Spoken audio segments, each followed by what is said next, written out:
What's going on, everybody? Welcome to another episode of the Kings Court with me, Vincent Miracle, here for Fansided.com, GoldenGateSports.com, and of course, SacKingsNation.com. So be sure to go all three of those websites for all your daily Kings news.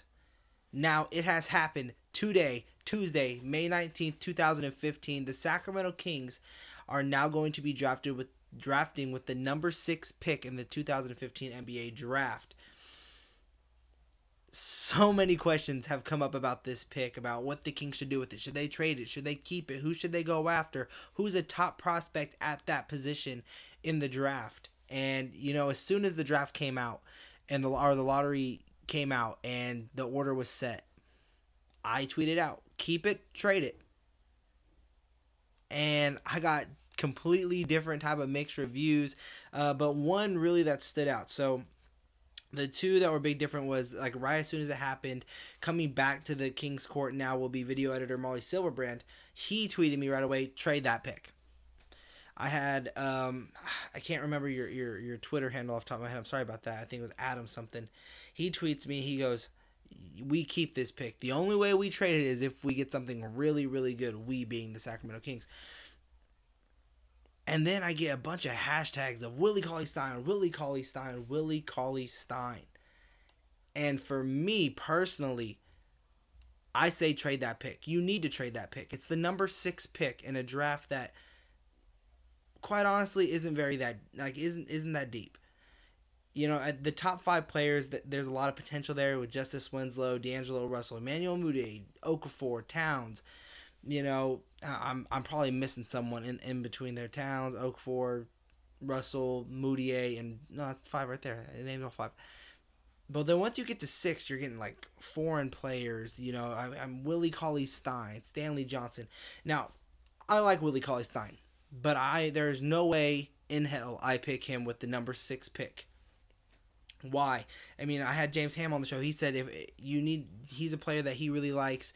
Although he's offensively not there quite yet, he's someone that the Kings can pick up right away. But I think, I don't agree with it. I don't agree with a Wille-Cauley Stein pickup at number 6.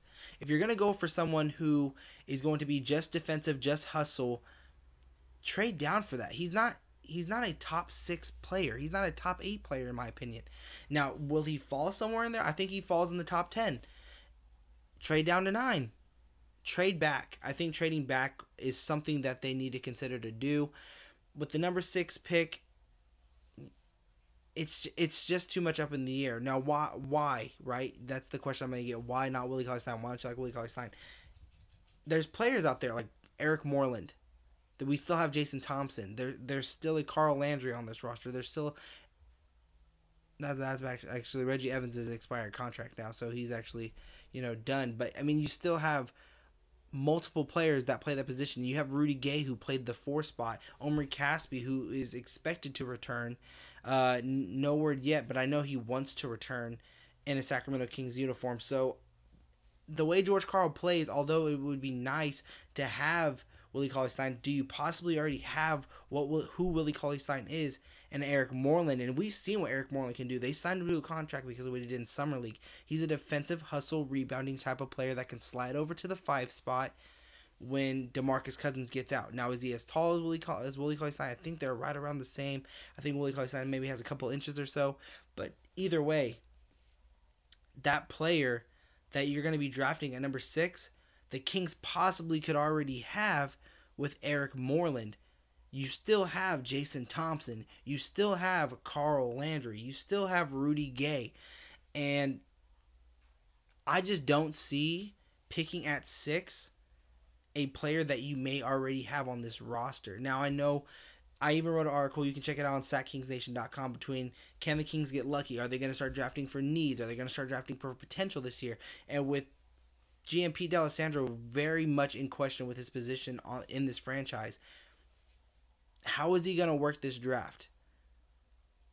What are they going to go after? Now, with needs, the team still needs to have shooting. Ben McLemore can't do it by himself. Now, he made great strides this season. There still needs to be a vast improvement in the Sacramento Kings shooting department. Point guard position. James Ham, he came on the show when we reviewed the Kings season. He said that's probably point guard position is where you're probably going to see the most change. Now, Darren Collison could be possibly on the move. He didn't say that. He said that that's a possibility. You got to keep your eyes out for. You have Ray McCallum, who, although the Kings like him, they see him more as a third or fourth string type of guy. So what if a D'Angelo Russell drops to 6? What if a Justise Winslow drops to 6? Then that's where you kind of look for it. But that forward spot, do you want to have it? Everyone says they want to have a stretch 4. But now when they get the 6th pick, they say, Wille-Cauley Stein, Wille-Cauley Stein. Wille-Cauley Stein can't shoot. He can play defense. Don't get me wrong. He can play defense. But he's not offensively gifted. And yes, the Kings need defense. But yes, the Kings need shoot. They need someone who can do stretch the floor for DeMarcus Cousins. So if they're already running with lineups of Omri Caspi and Rudy Gay, what is Wille-Cauley Stein gonna do? Why would you draft that at number 6? Trade back, get that at the number 10 pick. See what else is there at 11 and 12. So that's just my personal opinion. I want to know what you guys think. I know a lot of you Kings fans out there are Wille-Cauley Stein, supporters. You want him in Sacramento. And I'm not saying I don't want him in Sacramento. All I'm saying is I don't want him drafted with the number 6 pick.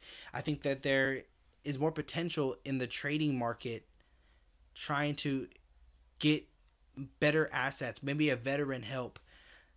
Because, look what Andre Miller did, just being by himself. As soon as he came to the Kings, his presence was known on the floor. You can see when he was on the floor, the veteran leadership that he brought was shown.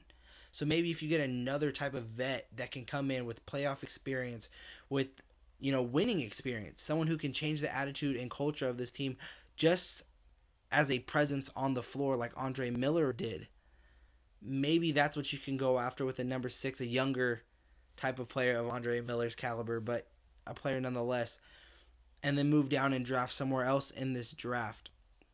Now, I do want to address something about a trade, because I've been talking to a bunch of other writers for Fansided and all this other stuff like that, and a rumor did come up that was brought to my attention, and I tweeted it out just because I wanted to see if you guys knew anything because of what they were hearing and kind of what was being brought to their attention. They kind of were like, hey, Vince, did you hear anything? Because, I cover the Kings for Fansided and stuff like that, but rumor going around, the Kings and the Milwaukee Bucks have been in discussions about possibly a John Henson and their first draft pick for a first round draft pick, and possibly like a Jason Thompson or something like that. But the validity of that rumor is so low. I've looked into it. I can't find anything that proves it real. There's a picture of an email that has scratched out names that someone could have just scratched out using like a Snapchat and just using their finger and wiggling. So the validity of that rumor is not big, but I wanted to see if you guys knew anything about it. That's why I posted it on Twitter. I wanted you guys to look it up just as much as I wanted to look it up for you guys. So if you guys know anything, leave your guys' comments in the comment section below. I want to know what you guys think and what you guys have heard, more rumors that are going around, and things like that. So let's say the Kings keep their 6th pick. Let's say the first 5, projected 5, are off the board. You have Wille-Cauley Stein, or you have, Okafor gone, Towns gone, Winslow gone, Russell gone, Moutier gone. So now you're left with the foreign Christos Porzingis. I can't pronounce his name. Hinoza as the projected number 7. You have Stanley Johnson out there, Wille-Cauley Stein. Certain type of players that could come in and be effective. With number 6, it's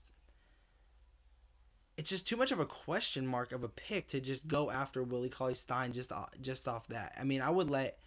I would rather have another team take that on and get a player that has been a proven player in the NBA than get a player that could or couldn't work out.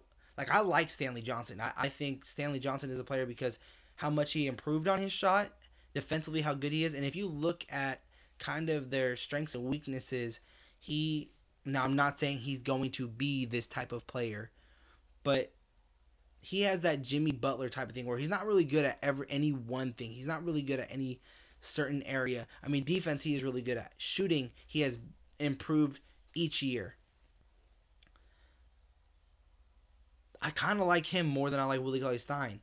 You can slide Rudy Gay down to the 4, Omri down to the 4, and the defense that you'll get on the wing position, plus a shooter, is going to be available with Stanley Johnson. I like Stanley Johnson. He's a player that I'm looking out for at the number 6 picks if the Kings decide to keep it. Now, I'm standing by what I said. I would rather have the Kings trade away that pick than I would rather have them keep that pick.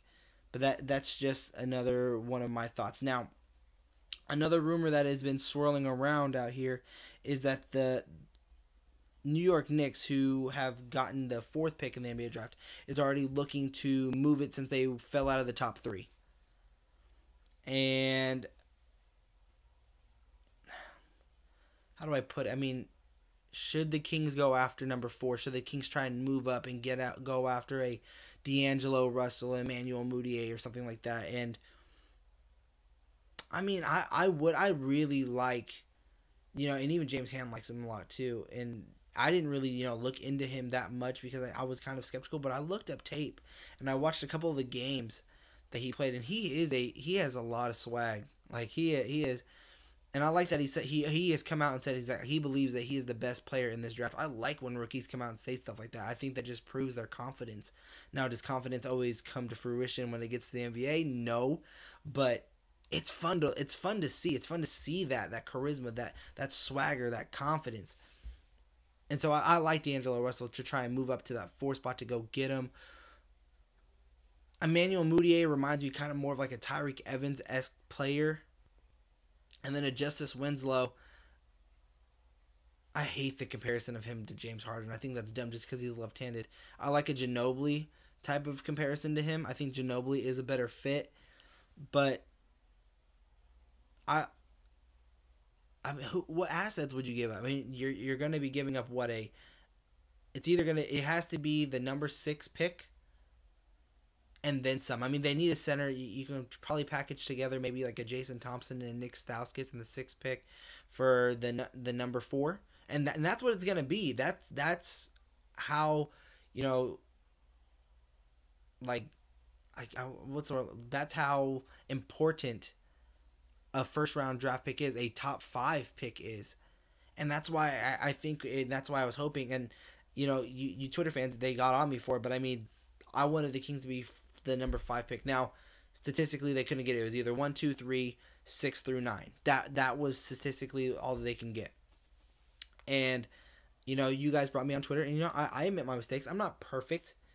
All right, so I know I'm gonna mess up every once in a while, and you guys can pull me out on it. I'm not ashamed of that. I can't get everything right every single time, but yes, 1, 2, 3, that's what they could have got. 4 and 5, they could not have got. 6 through 9 was a possibility. They got 6. I wanted the Kings to somehow find a way to get to 5. If they can find a way to get to 5, who is currently held by, if I pull up my little roster thing here, I don't know the entire draft off the top of my head here, so I'm pulling that up. Also, while I'm pulling this up right here, I want to give a shout out to our sponsors of the Kings Court. If you're looking for quality clothes at a quality price, be sure to go to the Quality Shop located in downtown Roseville. They are now a boutique and bistro, so if you go there and need a cup of coffee, that's something that they can help you with. So, the number 5 pick is held by Orlando. I'm just gonna give a mock draft of the top 5 right now, and then see what's kind of going on from there. So let me see if you guys kind of have this top 5 the way that I see this top 5, and let's see how it works out. So with Minnesota, I think this is where a point guard goes, or a shooting guard. I really do. I don't think as much as, you know what, take that back. It's going to be Towns. Towns goes number 1 next to Pekovic. They're going to go with Towns. Los Angeles, they're going to go with Okafor. Philadelphia is where it gets rough because they need a point guard. So it's either going to be Emmanuel Mudiay or it's going to be D'Angelo Russell. So I'm going to go do Russell's 3. So as of right now, top 3 is going to be Towns. Towns 1, Okafor 2, Russell 3. Number 4, you have the New York Knicks. Now, this is all assuming that they all keep their picks. With the Knicks, they need help everywhere. And knowing that Okafor and Towns is now gone and Russell is now gone, I think this is where you'll see Emmanuel Mudiay get picked up. So Emmanuel Mudiay is now off the board. And with the Magic, this is where it gets interesting, because this is where I think Justise Winslow can possibly slip, because they already have their wings. They have Tobias Harris, they have Aaron Gordon. So what they want to do at 5 is it's kind of, I still think they would go Justise Winslow, but in and around there, it's kind of a question, because like I said, Aaron Gordon, Tobias Harris. Tobias Harris has shown that he can play the 3 and he can play the 4. He can play both positions. Aaron Gordon, he's worked on the 3. He's very. We need to see more of him. I need to see more of him to give him a real grade. Excuse me, but that's the tough one. I think there's a strong chance Justise Winslow slips. Now, if Justise Winslow slips to 6, that's where this pick will become more valuable to players, or more valuable to teams, where I think you will see a bunch of trade offers get to them, because a lot of teams like Justise Winslow for what he can bring. And I think the Kings would like him. But do you want to have another rookie taking on a wing spot off the bench? I mean, what are you going to do with Nick Stauskas? What are you going to do with Ben McLemore? Do you see him as a 2? Do you see him as a 3? Can you just flip-flop from both positions? And you're putting a lot of risk into a player that there's still a lot of question marks on Winslow. I mean, he's good. Don't get me wrong, he's good. But at the same time, he also went through a little bit of a slump in college. I like him. But I think there's a good chance he slips. And there's a possible chance that the Sacramento Kings draft him. But I think if he slips, that makes the chance of the Kings trading that pick even more important. So again, I have the top 5 going as Towns, Okafor, Russell, Moutier, and Winslow. As I look on here now, I look on NBA Draft.net, which they do a lot of mock drafts.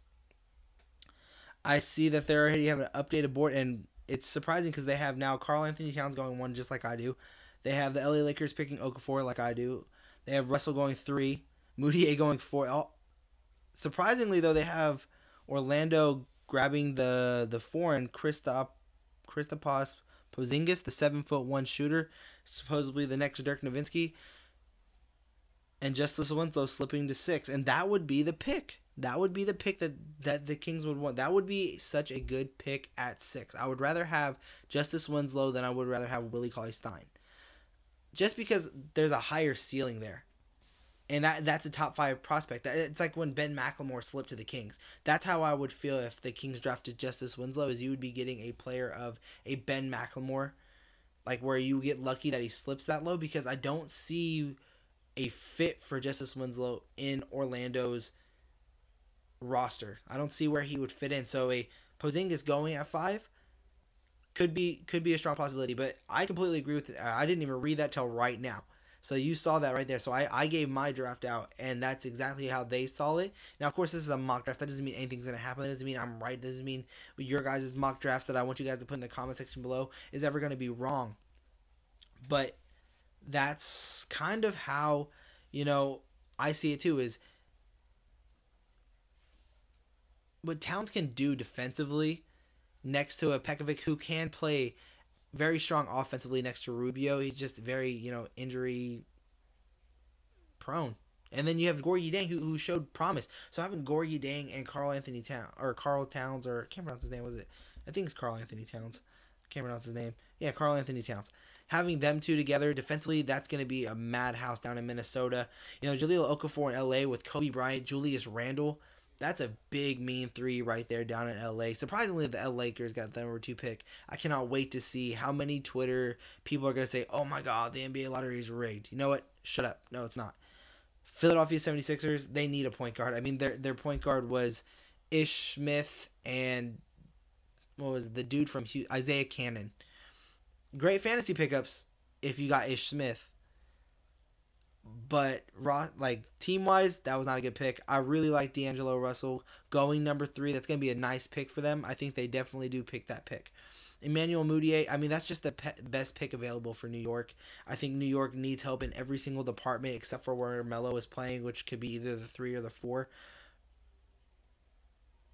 So yeah, Emmanuel Mudiay is just the best pick possible. So Orlando is where it really would happen with Porzingis getting a 7-footer with Nikola Vucevic there already. I mean, that would be fun to look at. I mean, you get Vucevic, you get a 7'1" Porzingis possibly coming off your bench in a type of way, and then the Kings getting Justise Winslow. I mean, I would be happy with that. Would you guys be happy if the Kings drafted Justise Winslow? Leave your guys' comments in the comment section below. I want to know what you guys all think. Do you guys agree with me? Do you guys think I'm crazy? Because I mean, that's how I feel. I think that a Justise Winslow, the way he's crafty with his left hand, how he can get to the basket with ease. I mean, you can't stop him when he's on a fast break. He can shoot the basketball. Yes, he went through a little bit of a slump, but the things that he can do with the ball in his hands at the number 6 pick, if he slips down to that position, would be a nice but risky move for the Sacramento Kings. You look at Wille-Cauley Stein. If the Kings decided to draft him, he is a nice pick, although I do not think they need to pick him with the number 6 pick. I think they should trade down to find a way to get him. The defensive things he can do, he's a great shot blocker. He can guard, probably 3 through 5. He can guard all 3 of those because he moves his feet terrifically well. He has great timing on blocking his shots, but offensively he's not really there.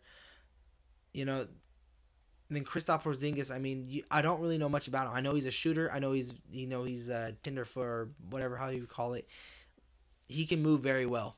He has great footwork. His jump shot is nice. He has a great mid to 3-point jump shot. The Dirk Nowitzki thing, it's all about potential there. You don't really know what you're gonna get with him, but Stanley Johnson. These are my top 3. I'm gonna lay it out there right now. Stanley Johnson, Justise Winslow, Wille-Cauley Stein. And I think in the order, and if I had to put it in order, it would be Winslow, Johnson, Stein. That's the order I would put it in, and then Porzingis would be 4.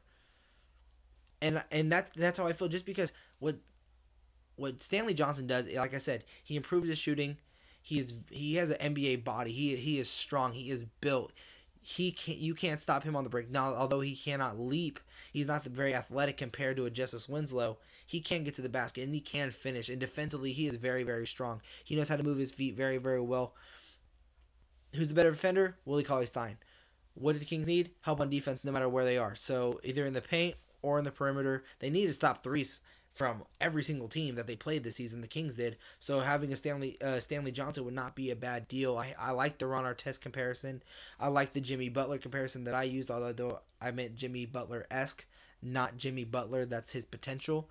I'm just saying the similarities are there. Because coming out of college, Jimmy Butler, his strengths and weaknesses were he wasn't really good at any one thing. With Stanley Johnson, he's not really good at any one thing, but defense he's pretty good at, shooting he's improving at, and driving to the basket he can get there. And on the break he can run it really, really well. But Justise Winslow, not very great defensively. I mean, he has an NBA body though. You can't stop him on the break. Left-handed, shoots very, very well, can get to the basket with ease. I mean, he is talented. He's top 5 talent. And if he slips to 6, it's like having Ben McLemore, who still is... he got completely snubbed from the All-Star game, rookie-sophomore game this year. Rookie year, he got snubbed again. So 2 years in a row, he got snubbed from that. So I know he's really trying to build. I think this third year is really where you're going to see that ceiling potential, where you can start seeing even a more growth. The trajectory on his career is going to go up, I think, after this next upcoming season in his third year. And I think Justise Winslow, if he slides to 6, that's the hope you're going to have for him. And I think that's good hope to have because of the talent that he can bring, the things that he can do. But like I said, guys, that's only my opinion. I want to know what all of you guys think. Leave your guys' comments in the comment section below. Now, we don't have any fan questions today, but if you do have a fan question that you want to get on the show, you can email your fan questions to the Kings Court Podcast at gmail.com, or you can tweet me on Twitter. My Twitter handle is @VMCenter. Give a shout out to Marley Silverbrand, our video editor here for the Kings Court, @MSilverbrand. Just tell him how great job he's doing. He's going to come on the show every once in a while when he can, although he's a very, very busy guy editing the show and doing his own thing in his own life. Completely appreciate what he does for this show. Again, guys, if you're not a subscriber yet, hit that subscribe button. Guys, agree with anything that I said, hit that like button. Let me know what you guys agree with, disagree with in the comment section below. If you guys don't like these videos, hit the dislike button. But then, like I said, let me know what you guys didn't like. Again, guys, my name is Vincent Miracle. Go to fansided.com, goldengatesports.com, sackkingsnation.com for all your daily Kings news. Shout out to the Quality Shop for quality clothes at a quality price. Go get a go to the Quality Shop located in downtown Roseville. They are now a boutique and bistro. That's the sponsor of the show. And until next time, Kings fans, bye-bye.